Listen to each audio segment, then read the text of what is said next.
nikmat iman, nikmat Islam, dan nikmat kesehatan.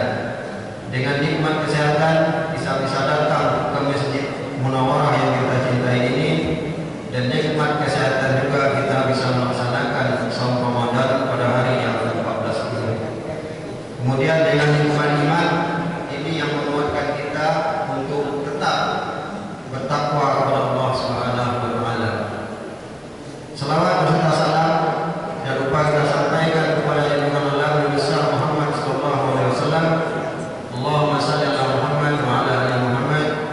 Assalamu alayka ya Rasulullah. Bapak Ibu yang saya muliakan, saya sebenarnya merasa layak untuk duduk di atas mimbar ini karena masih ada Pak Yusuf, ada Pak Sahrul. Tapi karena ditunjuk, ya boleh buat harus dilaksanakan.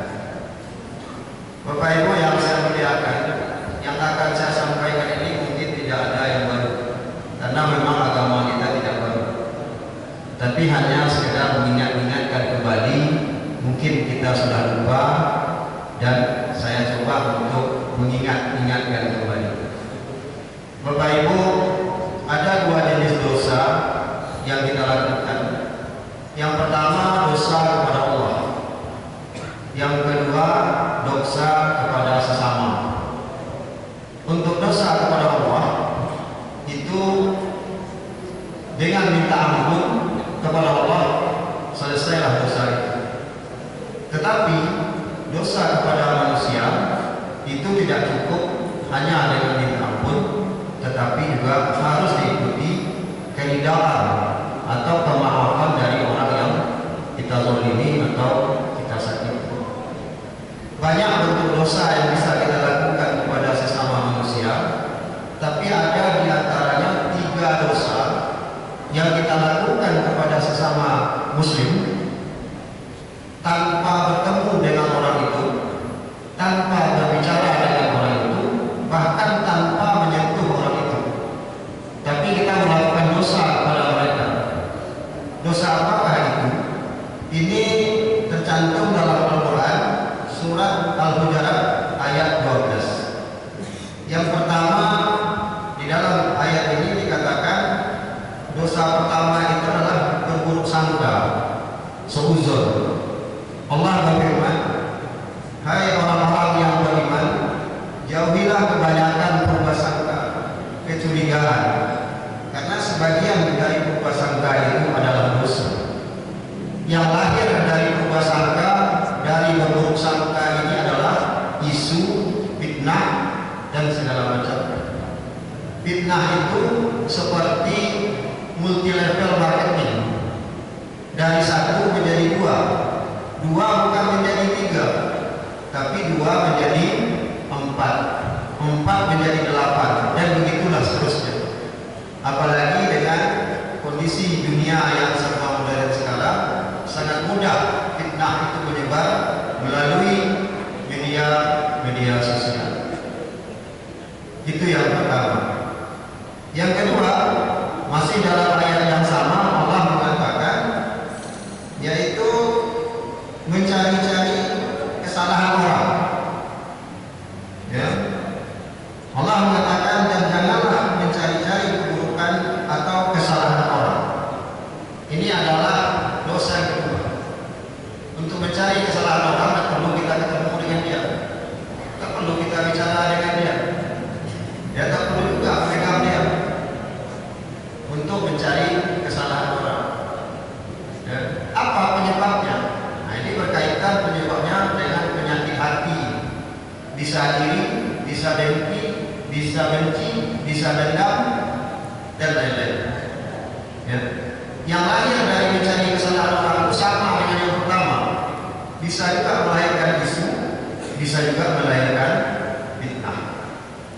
Nah, dosa yang ketiga masih dalam Al-Quran ayat yang sama Allah mengatakan, janganlah menggunjingkan satu sama lain. Janganlah menggunjing satu sama lain. Menggunjingkan orang juga tidak perlu bertemu dengan orangnya, tak perlu juga berbicara dengan orangnya. Ya, gunjingan ini bisa jadi dosa pertama dan dosa kedua. Fitnah melahirkan gunjingan, mencari-cari kesalahan orang juga melahirkan gunjingan. Maka Allah tegaskan, ya, adakah seorang di antara kamu yang suka memakan daging saudaranya yang sudah mati? Maka tentulah kamu merasa jijik kepadanya. Dan bertakwalah kepada Allah, sesungguhnya Allah Maha Penerima Taubat lagi Maha Penyayang. Bapak Ibu yang saya muliakan, tadi dosa kepada sesama ini hanya akan diampuni oleh Allah apabila kita mendapat kemaafan, mendapat kehalalan dari orang yang kita zalimi atau kita sakiti. Rasulullah SAW bersabda, hadis riwayat Bukhari mengatakan, barang siapa yang mempunyai kezaliman kepada saudaranya mengenai hartanya atau kehormatannya, kalau fitnah itu yang terkena kehormatannya saja. Begitu juga dengan mencari salah-salah orang. Salah orang itu dicarikan untuk menjatuhkan kehormatannya. Maka diminta dihalalkan kepadanya dari dosanya itu. Minta maaf, minta diridhokan. Sebelum datang hari di mana nanti tidak ada dinar dan dirham, di mana akan diambil dari pahala amal kebaikannya untuk membayarnya. Kalau sudah tak ada lagi amal kebaikannya, maka akan diambil dari dosa orang yang teraniaya itu, lalu dipikulkan kepada orang yang teraniaya. Hadis riwayat Bukhari. Kemudian dalam hadis lain, Rasulullah juga bersabda terkait dengan orang-orang yang bangkrut, orang-orang yang muflis. Rasulullah di tengah para sahabat mengatakan, orang yang menderita bangkrut berat dari umatku adalah orang yang dibangkitkan di hari kemudian dengan membanggakan amal ibadahnya yang banyak. Ia datang dengan membawa pahala sholatnya yang begitu besar, pahala puasa, pahala zakat, sedekah, amal dan sebagainya. Tetapi kemudian datang pula menyertai orang itu, orang yang dulu pernah dicaci maki, pernah dituduh berbuat jahat, orang yang hartanya pernah dimakan olehnya, oleh orang yang pernah ditumpahkan darahnya.